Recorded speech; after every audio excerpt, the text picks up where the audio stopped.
আসসালামু আলাইকুম। আমাদের আজকে হলো লাইব্রেরি পরিচালিত করতে বসছে, এটা কিছুই না, জাস্ট পানি ভাত।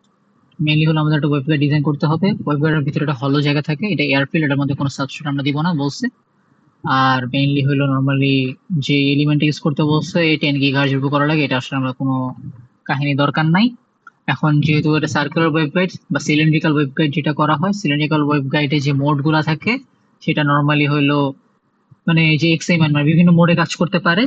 তো আমাদের আসলে মোড নিয়ে তো হাই থিসিস করা দরকার নাই, কিছু বোঝার দরকার নাই, সমস্যা নাই, ওটা যতটুকু কুইজে আগে জানলে ততটুকু জানলেই হবে। আপাতত মোড শেখা দরকার নেই ল্যাব রিপোর্টের জন্য। এখন এখানে মোডের জন্য যে কনস্ট্যান্টটা থাকে এক্স এম এন, এটা বলে দিয়েছে যে TE11 মোড হবে এবং এটার ভ্যালু দিয়ে দিয়েছে, সো আমাদের জন্য মোডের কোনো কাহিনী নাই। তো ফর্মুলার মধ্যে হলো যদি আমরা এটা বসাই, কাটো আচ্ছা আমাদের হলো ক্লাস ওয়ার্ক যেটা বলছে যে 17.58 এর জন্য আমাদের এটা ডিজাইন করতে বলছে একটা, ঠিক আছে, এয়ারফিল্ড, ভিতরে কোনো সাবস্ট্রেট থাকবে না। আচ্ছা, ভালো কথা, সাবস্ট্রেট থাকবে না। T11 এর জন্য T11 কনস্ট্যান্ট আমরা জানি, তো আমি এখানে ক্যালকুলেশন করে রাখছি। এই ইকুয়েশনের মধ্যে যদি আমি বসাই তাহলে আমার রেডিয়াসটা পাওয়া যায়, ভিতরে যে রেডিয়াসটা আর, এই যে ইকুয়েশনের মধ্যে আমার আরটা বের হয়ে যাবে। সি এর ভ্যালু জানি, speed of light X M N জানি, 2 পাই জানি, এফ সি জানি। এফসি হলো আমার 7 এটা হলো 10⁹ মানে গিগা হার্জ। তো দিলে হলো আমার এটা হলো 5 × 10⁻³ আসে, তো 5 মিলিমিটার আমার রেডিয়াস আসে। আচ্ছা, এটা আমার ইনার রেডিয়াসটা হবে। আউটার রেডিয়াস আমার কোনো এখানে নর্মালি আমরা হলো 1 মিলিমিটার দিয়ে ট্রাই করছি, সমস্যা নেই, এটা নিয়ে আসলে কোনো যায় আসে না খুব একটা। আউটার রেডিয়াস আমি কি দিচ্ছি না, কারণ এখানে হলো TE11 মোড, মানে একটা সিঙ্গেল মোডই হলো আমরা কাজ করতেছি। এখানে কিছু মোডের জিনিসপাতি আছে। এখন এর থেকে বেশি কিছু জানার দরকার নাই। আচ্ছা, এই যে জিনিস কিছুই না, 2 মিনিটের জিনিস। ফার্স্ট হলো আমরা ইয়াতে যাবো, একটা নতুন ওপেন করবো। নিউতে গেলাম, প্রজেক্ট টেমপ্লেটে গেলাম, মাইক্রোওয়েভ, এখানে হলো আমার কি বলছে অ্যান্টেনাতে যাব। গেলাম অ্যান্টেনাতে, গেল ওয়েভ গাইড বানাবো, হ্যাঁ ওয়েভ গাইডে গেলাম। নেক্সট টাইম ডোমেন, এগুলো ডোমেনে কোনো যায় আসে না, কিছু লাগবে না। আচ্ছা, আমি ওখানে আমার বানাইতে হচ্ছে 7.5, তো আমি 10 থেকে 20 ধরবো। 20 নিব, সবকিছু দেখবো, মানে ই ফিল দেখবো, এইচ ফিল দেখবো, ফার ফিল আসলে দরকার নেই। ফার ফিল দেখি হলো আমরা যখন কোনো রেজোনেটিং জিনিস দেখি যেটা রেডিয়েট করতেছে। ওয়েভ গাইড তো রেডিয়েট করে না, ওয়েভ গাইড দিয়ে হলে আমরা just kind of transmission line টাইপের, sort of transmission line, transmitting জিনিসপাতি যেটাতে আমি ওয়েভ পাঠাবো, ট্রান্সমিশন লাইন না, সর্ট অফ। তো ফার ফিল দেখার আমার দরকার নাই, পাওয়ারফুল দেখবো, পাওয়ারফুল লস দেখলেও দেখতে পারি। আচ্ছা, এখানে হলো ডিফাইন করে দেয় যে আমি কোথা থেকে দেবো, আর মাঝখানে মানে এই 3টা পয়েন্টে হলো ও দেখাবে। আমি এখানে সেমিকোলন দিয়ে আরো পয়েন্ট দেখতে পারি, সমস্যা নাই যেভাবে। তো এটা পরেও চেঞ্জ করা যায়, ঠিক আছে। আচ্ছা, এটা আমি পরে, আপাতত এখানে আমি সুবিধার জন্য আগেই করে রাখি, টাইম এত বেশি নাই। 17.58 আমার দেখতে বলছে গিগা হার্জ, ঠিক আছে। 10 দেখাবে, আর মাঝখানে এইটা, এই মনিটরটা আমাকে দেখাবে। নেক্সট দিলাম, ফিনিশ দিয়ে দিলাম, হয়ে গেছে। আচ্ছা, ওকে, আমার এই প্লেনটা আসছে। তো ফার্স্ট অফ অল আমরা কই যাব, আমরা যাব মডেলিং এ। মডেলিং এ হলে যেখানে থাকবে হলো cylinder, create a cylinder, cylindrical যাব, দিয়ে আমরা স্কেপ চাপ দিব, যেখানে লেখা আছে স্কেপ ডায়ালগ বক্স, স্কেপ চাপ দিব। স্কেপ চাপ দিয়ে ধরলাম হলো, লিখলাম web guide, web GUID, web guide লিখলাম, ঠিক আছে। ওয়েব গাইড এখন আমরা যে আমরা বের করছি ইনার রেডিয়াসটা বের করছি, R1, ঠিক আছে। তো ইনার রেডিয়াস হলো আমার আর, ঠিক আছে, যেখানে যেটা ইনার রেডিয়াস ছিল আর, আর আমি বের করছি আর, ইনার রেডিয়াস আর যদি আমরা ও আচ্ছা, ভালো কথা, আমরা সবকিছু ভ্যারিয়েবল দিয়ে ডিফাইন করব। এটা একটা কাজের মানে বড় একটা ট্রিক্স। ট্রিক্স বা সুবিধার ক্ষেত্রে সবসময় ভ্যারিয়েবল দিয়ে করবো, কখন আমরা এইসব ইয়াতে ডাইরেক্ট প্যারামিটারটা লিখবো না, সবসময় আমরা ভ্যারিয়েবল দিয়ে করার চেষ্টা করবো। কষ্ট ভ্যারিয়েবল দিয়ে করব, যদি যে কোনো কিছু আমরা ভ্যারিয়েবল দিয়ে ডিফাইন করব, এটা আমার কাজের সুবিধা। না হলে এটা আমার মানে পরে কোনো একটা বড় ডিজাইন করতে গেলে এটা অনেক ঝামেলা হয়, মানে বোঝা যায় না কোথায় কি আছে, প্যারামিটার আমার জানা যায় না। আচ্ছা, আউটার রেডিয়াস হলো যে আমরা মানে কি, আমার একটা গোল যে ওয়েবগাইডে থাকবে আউটার রেডিয়াস, মানে কি এটার থেকে যে থিকনেসটা হবে। তো আমার কি হবে, আউটার রেডিয়াস মানে হলো আর প্লাস টি, একটা থিকনেস অ্যাড হবে, ঠিক আছে, আউটার রেডিয়াসটা হবে, ঠিক আছে, মানে আর থেকে টি পর্যন্ত যাবে, ইনার রেডিয়াস আর, আর আউটার রেডিয়াস হলো আর থেকে টি পর্যন্ত, মানে এতটুকু যাবে, ঠিক আছে। এক্স সেন্টার ওয়াই সেন্টার কোনো বিষয় না, জেড। আচ্ছা, আমি এখানে আর একটু জিনিস দেখাই দিই, যে আমার যে XYZ এখানে যে আছে, ঠিক আছে, এই জিনিসটা যে আছে, তো মেইনলি হলো আউটার রেডিয়াস হলো জেড, এক্স সেন্টার ওয়াই সেন্টারের মাঝখানে থাকবে। জেড হলো মানে কি আমার যে লেন্থটা, ঠিক আছে, এই যে এইদিকে যে লেন্থ যেটা যাবে সেটা আমি হলো জেড এক্সিসে ডিফাইন করতেছি। Z min zero, Z max, এটা ডিরেকশনে কোনো প্যারা নাই, এটা আমার আপাতত কাজে আছে না। এই যে আমি জেড বললাম যে লেন্থ এল দিয়ে ডিফাইন করে দিলাম। কম্পোনেন্টে যাব, ম্যাটেরিয়ালে যাব, ম্যাটেরিয়াল হলো আমার এখানে পিসি ভ্যাকিউম আছে, আমি লোড ম্যাটেরিয়াল ফর লাইব্রেরিতে যাব। লাইব্রেরিতে গিয়ে আমি হলো কপার সিলেক্ট করব। কপার কেন করছি এটা কোনো ইয়া নেই, কপার দিয়ে আমি ডিজাইন করতেছি কারণ ম্যাডাম হলো ওখানে হলুদ কালার ছিল, এখানে সিস্টে হলুদ কালার, আমার জানার মধ্যে কপারই আছে, আমি প্র্যাকটিস করে যেহেতু জানছি কপার। আর কি মানে অ্যালুমিনিয়াম ইউজ করে, আপাতত সমস্যা নেই, যে কোনো একটা কন্ডাক্টিং মেটাল টাইপের কিছু ইউজ করলেই হবে, যেটা কন্ডাক্টিং। ডাইইলেকট্রিক ইউজ করা যাবে না। আমি আবার বলতেছি কোনো ডাইইলেকট্রিক ইয়া করা যাবে না, এটা মেটাল ইউজ করতে হবে। ঠিক আছে, মেটালের মধ্যে যেমন থাকে হলো মেটাল টাইপ, যেমন অ্যালুমিনা। অ্যালুমিনা হলো একটা টাইপ নরমাল, ঠিক আছে। কপারও মোস্ট প্রবাবলি নরমাল বা metal type. Copper, copper lassi metal, সমস্যা নেই, কপার দিয়েও করা যাবে। লোড দিয়ে দিই। আচ্ছা, লোড দিলাম, কপার আসলো। এখন প্রিভিউ দিব। প্রিভিউর মধ্যে দিয়ে হলো আর আর ডিফাইন করা, কত পাইছিলাম আমরা 5 মিলিমিটার। আমরা এখানে মিলিমিটার ডিফাইন করা আছে, 5 লিখলেই হবে। থিকনেস, থিকনেস হলো আমি চাচ্ছি যে 1 মিলিমিটার থিকনেস দিব। ওকে, লেন দিলাম পাশে 10 দিয়ে জাস্ট ডিফাইন করলাম। আসে প্রিভিউ, দেখতেছি এই যেটা সুন্দর আসছে। ওকে দিলাম, ডান হয়ে গেছে। আর লেন্থ দেখি খুব ছোট হয়ে গেছে। লেন্থ হলো আমি এখানে এই যে সুবিধা হলো আমার এখন কি, লেন্থ আমি ছোট হয়ে গেছে, এখন আমি এটা বাড়াইতে চাই। এখন যদি আমি এটা ডিফাইন না করতাম যে এল, তাহলে আমার করতে হতো কি, কম্পোনেন্টসে যাওয়া লাগতো, কম্পোনেন্টসে যাই ওয়েব গেটে ডাবল ক্লিক করা লাগতো, ডিফাইন সিলিন্ডারে যেখানে যাওয়া লাগতো, পরে এখান থেকে আমার চেঞ্জ করা লাগতো জেড ম্যাক্স মানে লেন্থটা। এখন আমি আমার এখানে প্যারামিটার লিস্টটা আছে, এখানে আমি যদি লিখি যে এখানে 20 দিব, 20 এন্টার দিলাম, এন্টার দিয়ে বলতেছে কি যে মডিফাইড করা হয়েছে F7 দিয়ে আপডেট করতে। F7 চাপ দিব, বড় হয়ে গেছে, ইজি পিসি, রিল্যাক্স। আচ্ছা, হয়ে গেল, শেষ। এখন হলো আমার কি করা লাগছে, এখানে আমার একটা পোর্ট দেওয়া লাগবে। আচ্ছা, ভালো কথা, পোর্টের সাইজের উপর আমার অনেক কিছু ডিপেন্ড করে। পোর্টের সাইজের উপর রেফারেন্স জেড ইম্পিডেন্সটা ডিপেন্ড করে। এই জন্য পোর্টের সাইজ যদি আমি বাড়াই বা কমাই তাহলে আমার আউটপুটও চেঞ্জ হবে। এখন প্র্যাকটিক্যাল লাইফে আমরা যে পোর্ট গুলো দেই, কোএক্সিয়াল কেবল বা যেসব পোর্ট আমরা ডিফাইন করি, যেগুলো রিয়েল লাইফে ইউজ করি, সেটা 50 ওহমের হয়, রেফারেন্স ইম্পিডেন্স 50 ওহমের হয়ে থাকে। এখন আমাদের এই জন্য আমরা, তো আমাদের তো এখানে 50 ওহমের ক্যালকুলেট করার ইয়া নাই। আমরা যদি মাইক্রো স্ট্রিপের জন্য কাজ করি তখন আমাদের হলো এখানে ম্যাক্রোস আছে। স্যার যেভাবে করছিল ম্যাক্রোস, এখানে ম্যাক্রোস এই যে সলভারের মধ্যে পোর্ট যেটা করা হয় এক্সটেনশন কোএফিসিয়েন্ট, যেখানে কোএফিসিয়েন্ট যে কে টা ডিফাইন করে যাতে এটা 50 ওহমের হয়, এটা মাইক্রো স্ট্রিপের জন্য বা স্ট্রিপ লাইনের জন্য করা হয়। ঠিক আছে, এই দুটার জন্য মানে এই ম্যাক্রোটা করা আছে।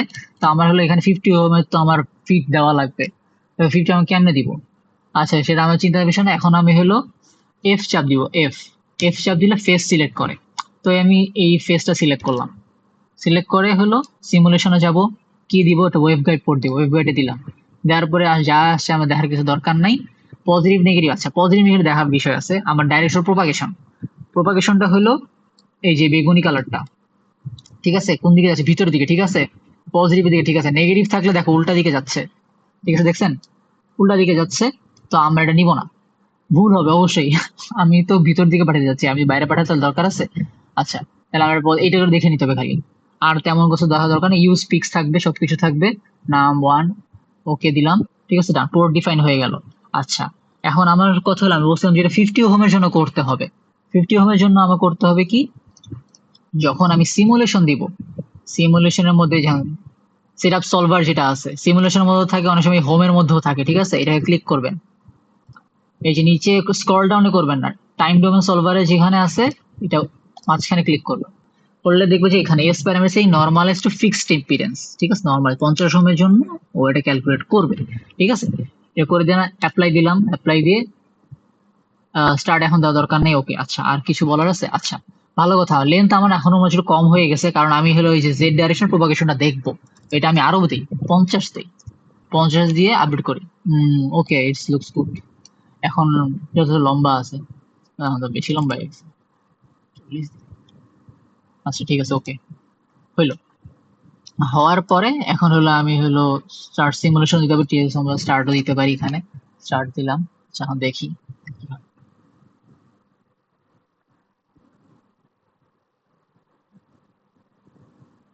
টাইম নিবে হয়তো 1 মিনিট। টাইম কিভাবে কমাইতে হয় আমি সেটাও দেখাইতে পারি, একটু পরে দেখাচ্ছি। আচ্ছা টাইমের উপর টাইমটা ডিপেন্ড করে আমি কতগুলো মেশ সেলস নিচ্ছি, ঠিক আছে? মানে আমার এই ডিজাইনটা কত এক্স এক্সিস ওয়াই এক্সিস মানে কতটুকু কুচি কুচি করে কতটুকু স্মলার ব্রিকে এটা ক্যালকুলেশনটা হচ্ছে, ঠিক আছে? ডিপেন্ডস। এখন ধরেন যে আমার এই যে এই জিনিসটা এই জিনিসটা এই যে এই ফেসটা এখানে ভালোভাবে আমার আউটপুটটা নেওয়া লাগবে। মাঝখানে তো হলো, এখানে আমার আউটপুট মানে কুচি এই স্মল যে পার্টটা না নিলেও হবে। তো এটা চেঞ্জ করা যায় আসলে, এই যে মেশ সেলসটা ৭০,০০০ আছে, এটা আমি একটু কমায় নিতে পারি, তার টাইম একটু কম হয়।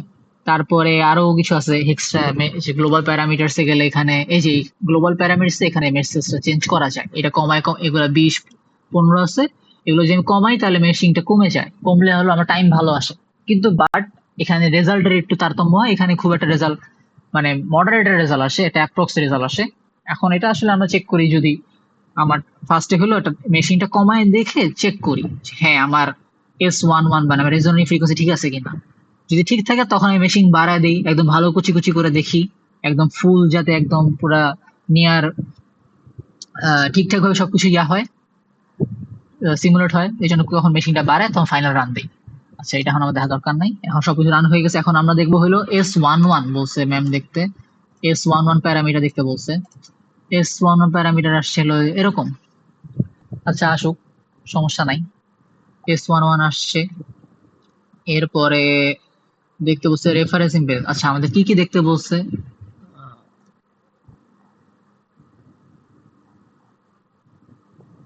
বলছে যে এস প্যারামিটার দেখতে পাওয়ার, impedance and VSWR, 3D presentation of electric magnetic cut off frequency.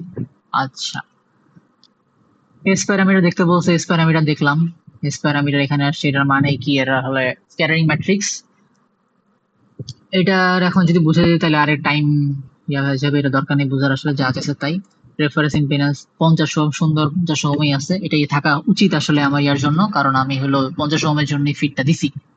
Balance পাওয়ার, এই যে এখানে হলো আমার পাওয়ার আছে, এক্সাইটেশন পাওয়ার, এক্সাইটেশন। আচ্ছা পাওয়ার অনেক ধরনের পাওয়ার আছে, loss metal, accepted, outgoing, simulated, কোনটা দেখতে চাই সেটার উপর ডিপেন্ড করে। পাওয়ার হলো যেমন হলো সবুজটা হলো এক্সেপ্টেড, আর outgoing to all ports, loss in metal, loss in simulated. Half power যেটা স্টিমুলেট করেছে সেটা হাফ পাওয়ার, এই যে হাফ পাওয়ার আসছে। গুড। আগের গুলোতে দেখবেন কি যে আমাদের রেজাল্ট গুলো এরকম মানে হাফ পাওয়ার আসছিল না, চেঞ্জ হচ্ছিল, ঝামেলাও করতেছিল। ওটা 50 ওহমের সাথে যেখানে ম্যাচ হচ্ছিল ওখানে হচ্ছিল আসলে, যেখানে আমরা ক্যালকুলেট করতাম হাফ পাওয়ারের জন্য, ঠিক আছে? তো এখন আমরা হলো অলরেডি পোর্ট ডিফাইন করেছি, নর্মালাইজ করেছি 50 ওহমের জন্য, আমি আইডিয়াল একটা রেফারেন্স ইম্পিডেন্স বা রেফারেন্স পোর্ট ডিফাইন করে দিছি। তো এখন আমার যেটা রিয়েল লাইফ ইয়াতে হবে, আমরা এক্সিকিউট করব, সেটাই আসতেছে। আচ্ছা এরপরে আসে কি, আর কি কি দেখতে বলছে? এনার্জি দেখতে বলছে। আচ্ছা এই যে বিএসডব্লিউ আর এখানে আছে, বিএসডব্লিউ আর দেখলাম। আর কি? আর তো কিছু নাই, শেষ তো। এক্সটার্নাল পাওয়ার, ইম্পিডেন্স। আচ্ছা ইম্পিডেন্স বিএসডব্লিউ আর ইম্পিডেন্স হলো এই যে জেড রেফারেন্স ইম্পিডেন্স, যেটা 50 ওহম, এটাই আর কি দেখতে বলছে, যেটা আমি নর্মালাইজ করে দিছি। এখন যদি আমি পোর্ট নর্মালাইজ না করে দিতাম তাহলে কি আসতো?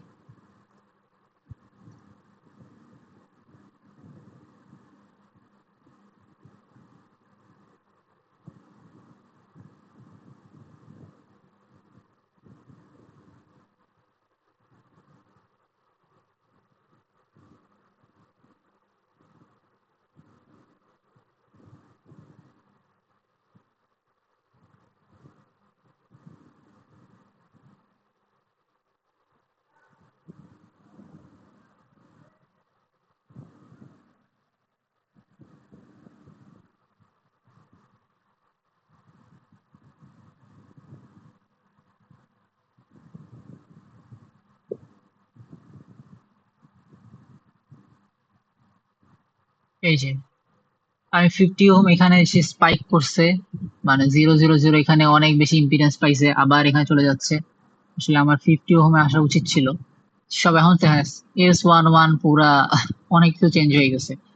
এনার্জি ঠিক আছে, পাওয়ার এক্সাইটেশন পাওয়ারও ঠিক আছে। S11 আর আমার রেজের রেফারেন্স অনেক চেঞ্জ হয়ে যাচ্ছে, ঠিক আছে।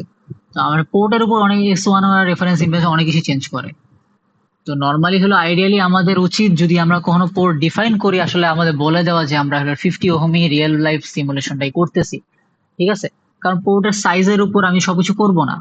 যেমন কেউ যদি আমার আমরা তো ফেস ধরে করছি, এফ চাপ দিয়ে এখানে ফেস ধরে ডিফাইন করছি, কেউ যদি আমার এইচ ধরতো, ই চাপ দিত, ই চাপ দিয়ে যদি এইটুকু এই এরিয়াতে মধ্যে যদি আমার পোর্টটা দিত তার জন্য রেজাল্ট অন্য আসতো, ঠিক আছে।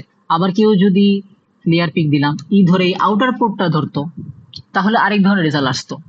সো ইটস কোয়াইট মানে রিলেটিভ যে আমি কতটুকু আমার ইম্পিডেন্স নিচ্ছে এটার উপরে পোর্টের সাথে, ঠিক আছে। তো বেস্ট ওয়ে তো নর্মালাইজ 50 ওহম, যেহেতু আমরা আমরা যে রিয়েল লাইফ যে পোর্টগুলো ইউজ করি সেগুলো ইয়াতে আসতেছে। তো এখন যে এস প্যারামিটার তো বলছে power impedance VSW three D, আচ্ছা three D presentation of electric and magnetic field, three D presentation. আচ্ছা আমার হলো এই যেখানে ক্লিয়ার পিক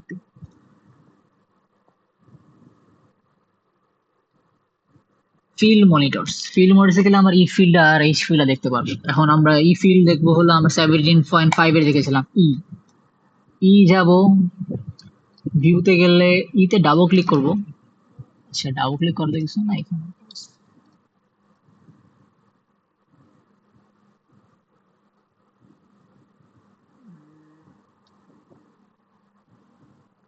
নর্মালি তো এখানে এটা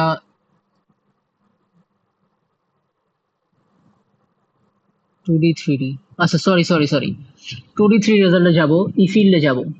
ই ফিল্ডে যে 17.5 গেলাম, যার পরে এখানে হলো আমরা হলো এর কন্ট্রোর সিলেক্ট করব। কন্ট্রোর সিলেক্ট করলে এখানে আমরা দেখতে পারবো যে এখানে যে অ্যানিমেট দেই তাহলে এটা হলো আমার মুভ করতেছে ই ফিল্ড, ঠিক আছে। আচ্ছা আর এইচ ফিল্ড যদি দেখতে চাই, এইচ ফিল্ড এখানে মুভ করতেছে।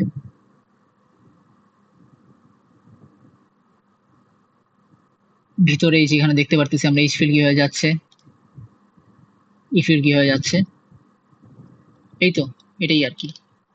আর এটা যদি আমরা হলো একটু ভালোভাবে দেখতে চাই, এই এখানে হলো এটা লেভেল কমানো যায় বাড়ানো যায়।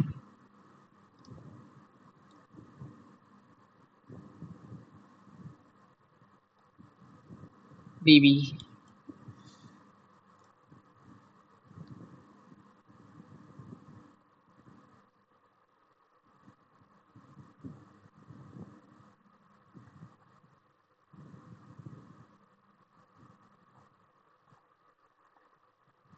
এই তো ডান এক্সপেরিমেন্ট, এটাই হলো আমাদের শেষ। Thank you.